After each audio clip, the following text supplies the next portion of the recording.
பீகாரில் இந்த ஆண்டு இறுதியில் சட்டசபை தேர்தல் நடைபெறவுள்ளதால் வாக்காளர் பட்டியல் சிறப்பு தீவிர திருத்தப் பணி நடக்கிறது. 7.24 கோடி வாக்காளர்கள் இருப்பதாக வரைவு வாக்காளர் பட்டியலில் தேர்தல் கமிஷன் அறிவித்துள்ளது.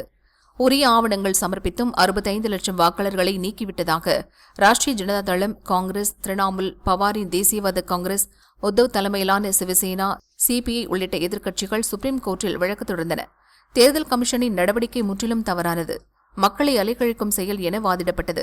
பதிலளித்த தேர்தல் கமிஷன், மிகப்பெரிய திருத்தப் பணி செய்யும்போது ஒரு சில பிழைகள் ஏற்பட வாய்ப்புள்ளது. வாக்காளர்கள் உரிய ஆவணங்கள் சமர்ப்பித்தால் ஆய்வு செய்து திருத்தம் செய்யப்படும். அதற்கு 1 மாதம் அவகாசம் தரப்பட்டுள்ளது.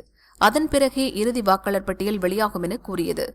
ஆதாரை குடியுரிமைக்கான ஆவணமாக ஏற்க முடியாது என தேர்தல் கமிஷன் தெரிவித்தது. இதை நீதிபதிகள் ஏற்றனர். ஆதார் அடையாள ஆவணம் மட்டுமே, அதை குடியுரிமை ஆவணமாக ஏற்க முடியாது.